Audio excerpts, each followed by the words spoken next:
আল্লাহ তোমাদেরকে সৃষ্টি করেছি। আর এই এক ফোঁটা নাপাক পানি হলো বাবা মার মাধ্যমে আল্লাহ তাআলা আমাদেরকে দুনিয়াতে পাঠিয়েছেন। বাবা মার মাধ্যম দ্বারা বাবা মাকে আল্লাহ তাআলা মাধ্যম বানিয়ে তারপরে আল্লাহ তাআলা আমাদেরকে দুনিয়াতে পাঠিয়েছেন।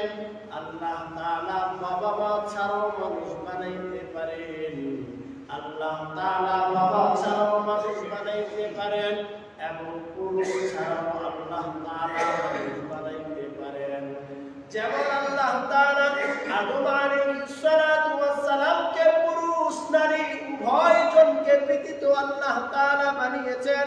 আল্লাহ তাআলা যখন আদম আলাইহিস সালাতু ওয়াস সালামকে তৈরি করলেন, আদম আলাইহিস সালাতু ওয়াস সালামকে যখন আল্লাহ তাআলা সৃষ্টি করেছেন, আদমের মাধ্যম তার মাও লাগে নাই, তার বাবাও লাগে নাই। আল্লাহ তাআলা মা বাবা ছাড়াই হযরত আদম আলাইহিস সালাতু ওয়াস সালামকে সৃষ্টি করলেন। আর হযরত হাওয়া আলাইহিস সালাম, হাওয়া আলাইহিস সালাতু ওয়াস সালামকে আল্লাহ তাআলা সৃষ্টি করলেন মহিলা ব্যতীত, অর্থাৎ মা ছাড়া তার বাবা ছিল না, কিন্তু পুরুষের ছিল, পুরুষ ছিল। হযরত আদম আলাইহিস সালাতু ওয়াস সালাম বাম পাজরের একটা হাড্ডি দিয়ে মা হাওয়াকে আল্লাহ তাআলা সৃষ্টি করে। এখানে বোঝা যায় আল্লাহ তাআলা পুরুষ এবং নারী ছাড়া, মা এবং বাবা ছাড়া আল্লাহ তাআলা সন্তান তৈরি করেছে, মানুষ আল্লাহ তাআলা সৃষ্টি করেছে। এবং আল্লাহ তাআলা মা ছাড়া অর্থাৎ মহিলা ছাড়া আল্লাহ তাআলা আদম আলাইহিস সালাতু ওয়াস সালামের বাম পাজরের হাড় দিয়ে আল্লাহ তাআলা হাওয়া আলাইহিস সালাতু ওয়াস সালামকে আল্লাহ সৃষ্টি করেছেন। আর বাপ ছাড়া আল্লাহ তাআলা সৃষ্টি করেছেন হযরত ঈসা আলাইহিস সালাতু ওয়াস সালামকে। হযরত মারিয়ামের ঘরে আল্লাহ তাআলা হযরত ঈসা আলাইহিস সালাতু ওয়াস সালামকে সৃষ্টি করলেন। মারিয়ামের কোনো স্বামী ছিল না, আর হযরত ঈসা আলাইহিস সালাতু ওয়াস সালামের কোনো বাবা ছিল না। আল্লাহ তাআলা প্রমাণ করে দিলেন, ছেলে মেয়ে পুরুষ নারী ব্যতীত আমি আল্লাহ মানুষ সৃষ্টি করতে পারি, এবং পুরুষ ব্যতীত আমি আল্লাহ মানুষ সৃষ্টি করতে পারি, এবং নারী ব্যতীতও আমি আল্লাহ তাআলা মানুষ সৃষ্টি করতে পারি। কিন্তু ধারাবাহিকতাভাবে আল্লাহ তাআলা দুনিয়ার মধ্যে একটা মাধ্যম তৈরি করলেন। সেই মাধ্যমটা অন্য কিছু নয়, আল্লাহ তাআলা মাধ্যম হিসাবে দুনিয়াতে পাঠাইলেন মা বাবা পিতা মাতা। আল্লাহ তাআলা পিতা মাতাকে মাধ্যম করে আল্লাহ তাআলা আস্তে আস্তে দুনিয়ার মধ্যে মানুষ সংখ্যা তৈরি করলেন। এই জন্যই আল্লাহ তাআলা যেখানে আল্লাহ তাআলার ইবাদতের কথা বলেছেন, যেখানে আল্লাহ তাআলার হুকুমের কথা বলেছেন, যেখানে আল্লাহ তাআলার তাওহীদের কথা বলেছেন, যেখানে আল্লাহ তাআলার একাত্মবাদের কথা বলেছেন, যেখানে আল্লাহ তাআলার হুকুম কথার মানার কথা বলেছেন, সেখানে পাশাপাশি আল্লাহ তাআলা বলেছেন আমি আল্লাহর হুকুম করার পাশাপাশি তোমরা আরেকজনের প্রতি অনুগ্রহ করো, আরেকজনের কথা মতো চলো, সেই হলো তোমার মা বাবা। আল্লাহ তাআলা যেখানে আল্লাহ তাআলার ইবাদতের কথা বলেছেন, সেখানেই আল্লাহ তাআলা বলেছেন তোমরা আমার ইবাদতের পরে তোমার মা বাবার খেদমত করো, তোমার মা বাবার কথা মতো চলো। এই জন্যই তো আল্লাহ রাসূল সাল্লাল্লাহু আলাইহি ওয়াসাল্লাম বিভিন্ন হাদিসের মধ্যে আল্লাহ রাব্বুল আলামিন, আল্লাহ রাসূল সাল্লাল্লাহু আলাইহি ওয়াসাল্লাম বিভিন্ন হাদিসের কিতাবের মধ্যে আখির জামানার পয়গম্বর বলেন সন্তানের জন্য পিতামাতার প্রতি 14টি হক রয়েছে। এই 14টি হক আজকে আলোচনা হবে ইনশাআল্লাহ। এই জন্য মুসলমান মুসলমান, আমরা মনোযোগ সহকারে শুনবো। আমরা যারা সন্তান আছি, আমাদের যাদের মা বাবা এখনো জীবিত আছে তাদের জন্য এটা শোনা, এবং যাদের মা বাবা জীবিত নাই তাদের জন্য জরুরি। কেননা আল্লাহ রাসূল সাল্লাল্লাহু আলাইহি ওয়াসাল্লাম বিভিন্ন হাদিসের মধ্যে বিভিন্ন ভাবে বর্ণনা করেছেন। তার মধ্য থেকে 7টি হক হলো যখন বাবা মা জীবিত থাকবে, বাবা মা জীবিত থাকা অবস্থায় সন্তানের প্রতি 7টি হক। আর যখন বাবা মা মরে যাবে, আমরা তো এখন সন্তানরা মনে করি মা বাবা মরে গেছে, আমাদের আর কোনো হক নাই। না না না, আল্লাহর রাসূল বলেছেন তোমার মা বাবা মরে গেছে, তোমার মা বাবা দুনিয়ার মায়া ত্যাগ করে চলে গেছে, তারপরেও তোমার হক শেষ হয় নাই। কারণ হলো তোমার মা বাবা কিন্তু তোমার জন্য কম কষ্ট করে নাই। এই জন্য যেমন জীবিত থাকা অবস্থায় মা বাবার প্রতি একটা সন্তানের হক আছে, তেমনি ভাবে মা বাবা যখন মৃত্যু হয়ে যাবে, মা বাবা যখন দুনিয়ার মায়া ত্যাগ করে কবরবাসী হয়ে যাবে, আল্লাহ তাআলা বলেন, আল্লাহ রাসূল সাল্লাল্লাহু আলাইহি ওয়াসাল্লাম বলেন, মা বাবার মৃত্যুর পরেও সন্তানের 7টি হক। অতএব মা বাবা জীবিত থাকা অবস্থায়ও সন্তানের দায়িত্ব আছে, এবং মা বাবা মৃত্যুর পরেও সন্তানের দায়িত্ব আছে। এখন আমরা শুনি, যখন মা বাবা জীবিত থাকবে তখন আমাদের কি দায়িত্ব? আমাদের মা বাবারা আমাদের প্রতি আমাদের যে হক, এই হক আমাদের জন্য পালন করা আবশ্যক, পালন করতে হবে। যদি আপনি পালন না করেন তাহলে আল্লাহ তাআলার সন্তুষ্টি পাইবেন না। গত 2 সপ্তাহ যাবত এটাই বোঝাচ্ছি, আল্লাহ তাআলার সন্তুষ্টি, মা বাবার খুশিতে আল্লাহ তাআলা খুশি, আর মা বাবার বেজারে আল্লাহ তাআলা বেজার। এখন আসুন আমরা জেনে নেই, যখন মা বাবা জীবিত থাকবে তখন মা বাবার হক কি। 1 নম্বর হলো মা বাবাকে শ্রদ্ধা করা, মা বাবাকে শ্রদ্ধা করা, সম্মান করা। আজকে আমরা সন্তানরা তো মা বাবাকে সম্মানই করি না, মা বাবাকে সম্মান করি না। যেমনে মনে চায় মা বাবাকে ডাক দিই, যেমনে মনে চায় মানুষের সামনে এটা বলি ওটা বলি। এটা তো মা বাবার প্রাপ্য ছিল না। মা বাবাকে শ্রদ্ধা করা, মা বাবাকে সম্মান করা। দুনিয়ার মধ্যে আল্লাহ এবং আল্লাহর রাসূলের পরে সবচাইতে উচ্চ সম্মান যদি কেউ পাওয়ার অধিকার রাখে, সেই হলো মা বাবা, সেই হলো মা বাবা। সর্বোচ্চ সম্মান, সর্বোচ্চ সম্মান মা বাবা পাওয়ার অধিকার রাখে। তাহলে 1 নম্বরে কি, মা বাবাকে শ্রদ্ধা করতে হবে, মা বাবাকে সম্মান করতে হবে। মা বাবাকে কি করতে হবে? ঘুমান, ঘুমান, আমি বয়ান বন্ধ করে দিই। যদি আমার কথা নাই বুঝেন, যদি আমার সাথে কথা নাই বলেন, যদি নাই বুঝেন, নাই শুনেন, তাহলে বয়ান করে তো কোনো লাভ নাই আছে। এই জুমার দিন এই যে চিল্লাই চিল্লাই কষ্ট কার হয়? আপনাদের না আমার কষ্ট হয়। সারা সপ্তাহ হাদিস ঘাইটে এই যেগুলা একত্রিত করা, এমনি এমনি মনে করছেন? অনেক কষ্ট হয়। সারা সপ্তাহ শুধু একই টেনশন থাকে, জুমার দিনে কি বয়ান করা যায়, জুমার দিনে কি মানুষকে বোঝানো যায়। তারপরেও যদি আপনারা না বুঝেন, আমি বুঝাবো। এই জন্য আমার সাথে কথা বলবেন। তাহলে 1 নম্বর হলো মা বাবাকে শ্রদ্ধা করা। 1 নম্বরে কি? মা বাবাকে শ্রদ্ধা করা। 2 নম্বর, মা বাবাকে মোহাব্বত করা, ভালোবাসা। শ্রদ্ধা আর ভালোবাসা কিন্তু এক নয়। শ্রদ্ধা হলো সম্মান, আর ভালোবাসা হলো মোহাব্বত। মোহাব্বত আর ভালোবাসা একই, আর শ্রদ্ধা আর সম্মান, মোহাব্বত আর শ্রদ্ধা আলাদা জিনিস। যেমন বন্ধু বান্ধবকে ভালোবাসা যায়, শ্রদ্ধা করা যায় না। বন্ধু বান্ধবকে ভালোবাসা যায়, শ্রদ্ধা করা যায় না। এমন বন্ধু বান্ধব নাই যে শ্রদ্ধা করে। শ্রদ্ধার ভাষা তো এমন হয় আপনি অথবা তুমি। আমরা বন্ধু বান্ধবকে বলি কি তুই, তুই এদিকে আয়, তুই এই কাজটা করিস। অতএব শ্রদ্ধা আর ভালোবাসা আলাদা জিনিস। তো মা বাবাকে সর্বোচ্চ ভালোবাসা দিতে হবে।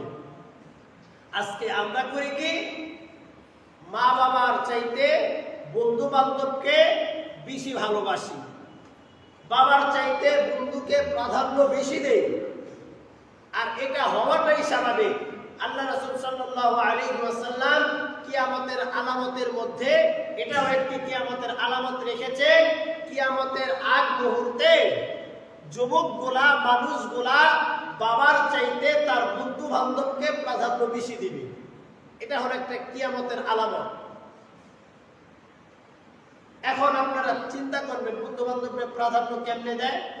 দেখেন, আপনার বাবা মা যদি বলে আজকে রাত 9টার পরে আর বের হইও না, তো অনেক সন্তান আছে বের হয় না। আর ওই সময় যদি বা আগে পরে যদি বন্ধু বান্ধব বলে রাত 10টা বাজে একটা পার্টি আছে, চলে আসিস, সন্তান থাকে না, যায় যায়। তো এটার দ্বারা বোঝা গেল কি, বাবা মার চাইতে বন্ধুকে প্রাধান্য বেশি দিল। বাবা মার কথার চাইতে বন্ধুর কথা গুরুত্ব বেশি মনে করলো। বেশি মনে করাই এটাই প্রাধান্য দেওয়া। এটা একটা কিয়ামতের আলামত। এই জন্য বাবা মাকে শ্রদ্ধাও করতে হবে, মহব্বতও করতে হবে। 1 নম্বর হলো শ্রদ্ধা করা। 2 নম্বর হলো বাবা মাকে মহব্বত করা, সর্বোচ্চ মহব্বত করা। আপনার ভিতরে যতটুকু ভালোবাসা আছে এই ভালোবাসাটা আগে বাবা মাকে ঢেলে দেন। আগে বাবা মাকে ঢেলে দেন, সবটুকু ভালোবাসা আগে বাবা মাকে দেন। কারণ আপনার বাবা মা কিন্তু আপনাকে সবটুকু ভালোবাসা দেন। 3 নম্বর, তাদের অনুসরণ করা। তাদের অনুসরণ করা হলো তাদের কথা মতো চলা। তাদের কথা মতো চলা, তারা যেভাবে বলে সেভাবে মেনে নেওয়া। 4 নম্বর, তাদের খেদমত করা। তাদের খেদমত করা। খেদমত বুঝেন? কথা বলেন, খেদমত বুঝেন? তাদের খেদমত করা মানে অসুস্থ হলে তাদের সেবা যত্ন করা। সেবা যত্নকেই আরবি ভাষায় খেদমত বলা হয়। তো তাদেরকে খেদমত করা।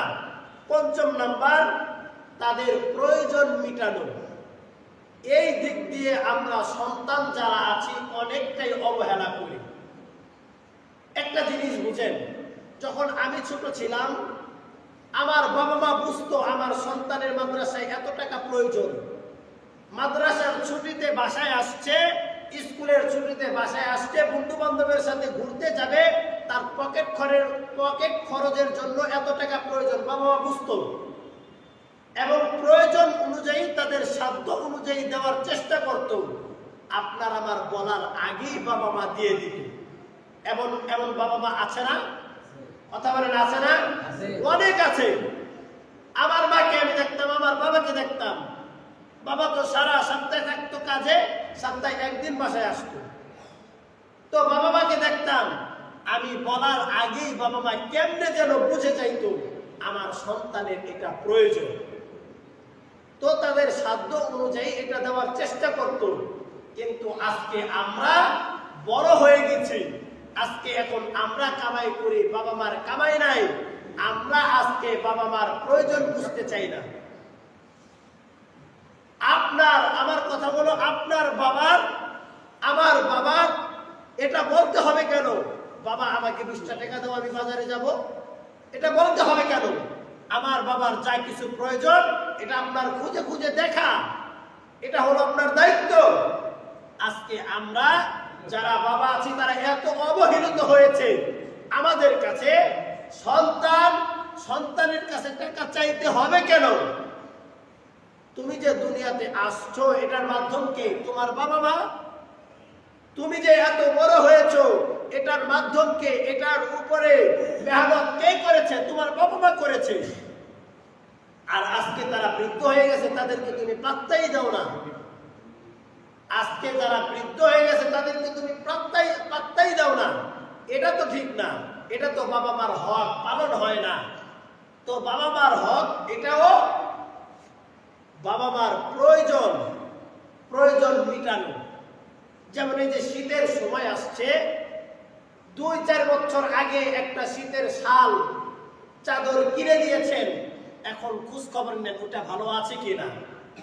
শীতের সময় আসছে, এই যে এখন রাত্রে কিন্তু ভালো ঠান্ডা পড়ে, এটা খবর নেন বাবা মার কম্বল ধুতে হবে কিনা, বাবা মার কম্বল আলমারি থেকে নামাতে হবে কিনা, গায়ে দাওয়াই দিতে হবে কিনা, এটা খবর নেওয়া সন্তানের, প্রত্যেকটা সন্তানের এটা দায়িত্ব। আজকে আমরা বাবা মার প্রয়োজন মিটাই না। আজকে এটা আমার খুঁজে খুঁজে বের করা দরকার। মা অসুস্থ, বাবা অসুস্থ, বাবা মার ওষুধ আছে কিনা, বাবা মার ওষুধ কিনে আনতে হবে কিনা, মার কাছে বাবার কাছে টাকা আছে কিনা, না থাকলে আমি দেই, এটা আমরা করতে চাই না। এই অবহেলাটা আমরা বাবা মাকে করি। এটার জন্য কিন্তু আল্লাহ তাআলার কাছে জবাবদিহিতা করতে হবে। এই জন্য আমাদের যাদের বাবা মা আছে তারা বলার আগেই আমাদের দায়িত্ব হলো তাদের খোঁজ খবর নেওয়া। তাদেরকে দরকার পড়লে 2-1 দিন পর পর জিজ্ঞাসা করেন, মা বাবা তোমাদের ওষুধ আছে কিনা, অথবা আপনি ওষুধের ভাণ্ডটা খুলে দেখেন ওষুধ সব আছে কিনা। কি প্রয়োজন, আপনি আপনার স্ত্রীর প্রয়োজন বুঝেন, আপনি আপনার সন্তানের প্রয়োজন বুঝেন, আপনি আপনার বন্ধু বান্ধবের প্রয়োজন বুঝেন, বাবা মার প্রয়োজন বুঝেন না। অনেকে বলবো প্রয়োজন কি লাগবো না কি লাগবো বাবা মা বলে না তো। আরে যখন বৃদ্ধ হয়ে যায় বাবা মা তখন বলতে লজ্জা লাগে বাবা মা। আমিও তো আমার মাকে মাঝে মাঝে বলি তুমি বলো না কেন, তখন মা বলে কেমনে বলবো। মাঝে মাঝে চিন্তা করি আমার সন্তানের টাকা আছে কিনা, আমার সন্তান আমাকে দিতে পারবে কিনা, এই চিন্তা আমার মা এখন পর্যন্ত করে। আমরা 2টা ভাই আল্লাহ দিলে ভালো অবস্থায় আছি, আমি এই যে আর আমার ভাই বাহিরে থাকি, তো তারপরেও আমার মা বলে চিন্তা করে আমার সন্তানদের কষ্ট হবে কিনা। এই জন্য আমি মাঝে মাঝে বোনদেরকে ফোন দিয়ে রাগারাগি করি, তোরা একটু মার প্রয়োজন মার কাছ থেকে জেনে আমাদের কাছে বলিস। এটা আমরা বলি, এটা হলো প্রত্যেকটা সন্তানের দায়িত্ব। বাবা মার খোঁজ খবর নেওয়া, কি লাগবে কখন কি লাগবে, এটা বাবা মার হাতে পায়ে ধরে বাবা মার কাছে যেয়ে এটা সব সময় জানা, এটা হলো দায়িত্ব। 6 নম্বর দায়িত্ব তাদের আরাম পৌঁছানো। আরাম পৌঁছানো মানে হলো তারা যেখানে থেকে যেইভাবে তাদেরকে রাখলে তারা খুশি হয় সেইভাবে তাদেরকে রাখা। যেমন আপনার সাথে আপনার বাবা মা থাকলে আপনার বাবা মা খুশি হয়, তো আপনার কাছে রাখেন। আপনার সাথে খাওয়া দাওয়া করলে আপনার বাবা মা খুশি হয়, আপনার সাথে আপনি খাওয়া দাওয়া করেন আপনার বাবা মার সাথে। এমনও তো সন্তান আছে মাসকে মাস চলে যায় বাবা মার সাথে বসে খাওয়ার সৌভাগ্য হয় না। ওই সন্তানের মতো পুরা কপাল আর কার হতে পারে যে সন্তান বাবা মার সাথে খাওয়া দাওয়া করে না, একসাথে বসে না। আমি তো ছুটিতে বাসায় গেলে সব সময়, বিশেষ করে সকালে দুপুরে রাত্রে, আমার যখন আমি বাসায় যাই রাত্রে হয়তো একটু দেরি হয়, সকাল আর দুপুরে মাকে ছাড়া আমি কখনো খাই না। বলি বাসায় আসছি, যেই কয়েকদিন থাকি তোমার সাথে খাবার খাবো। আমরা সবাই একসাথে বসে খাবার খাই, দেখবেন সন্তান স্ত্রী বাবা মার সাথে একসাথে খাবার খায়, দেখেন কতটা আনন্দ লাগে। এই জন্য বাবা মা যা বাবা মাকে দিলে, যা বাবা মাকে করলে বাবা মা খুশি হয়, বাবা মা আরাম পাবে, এমন কাজ করা, এটা হলো সন্তানের দায়িত্ব। 7 নাম্বার বাবা মার সাথে সাক্ষাৎ করা। যেমন আমি চাকরিজীবী, অনেকে আছেন চাকরিজীবী, অনেকে আছে ঢাকা থাকে, অনেকে আছে চাকরির কারণে দূরে থাকতেই পারে, এটা স্বাভাবিক বিষয়, জীবিকার উদ্দেশ্যে সেই দূরে থাকতেই পারে। তারপরে মাঝে মাঝে বাবা মার সাথে সাক্ষাৎ করা। বাবা মার সাথে সাক্ষাৎ করলে বাবা মা খুশি হয়, বাবা মার দোয়া আসে, বাবা মা আনন্দ পায়। এমনও তো আছে সন্তান বছরকে বছর ঢাকা বের হয়েছে, বাবা মা গ্রামে আছে, খবর নেয় না, কোনোদিন এসে দেখাও করে না। আপনার তো উচিত বাবা মার সাথে মাঝে মাঝে সাক্ষাৎ করা। এটা কখনো করবেন না, আপনি যেখানেই থাকেন না কেন, আপনি যদি আপনার সন্তানের টানে সন্তানের মহব্বতে এক সপ্তাহ যাইতে পারে না, অন্তরটা ছটফট করে, হেরে আমার ছেলেটাকে আমি দেখতেছি না, আমার মেয়েটাকে আমি দেখতেছি না, আমার স্ত্রীটাকে আমি দেখতেছি না, অন্তর ছটফট করে। আপনি যত দূরেই থাকেন না কেন, সপ্তাহে একদিন অনেক বাহানা দিয়ে ছুটি নিয়ে তারপরে স্ত্রী সন্তানের সাথে সাক্ষাৎ করেন। এমন করতে পারেন না? অন্য বাহানা দিয়ে ছুটি নিয়ে বাবা মার সাথে সাক্ষাৎ করেন, এমন তো করেন না। এমন করা দরকার। এই জন্য মাঝে মাঝে বাবা মার সাথে সাক্ষাৎ করা। এই সাতটি হলো বাবা মা যখন জীবিত থাকবে। 1 নম্বর হলো শ্রদ্ধা করা, 2 নম্বর হলো মহব্বত করা, 3 নম্বর তাদের অনুসরণ করা, 4 নম্বর তাদের খেদমত করা, 5 নম্বর তাদের প্রয়োজন মিটানো, 6 নম্বর তাদের আরাম পৌঁছানো, 7 নম্বর তাদের সাথে সাক্ষাৎ করা। এটা গেল যখন বাবা মা জীবিত থাকবে। এখন যাদের বাবা মা জীবিত নাই,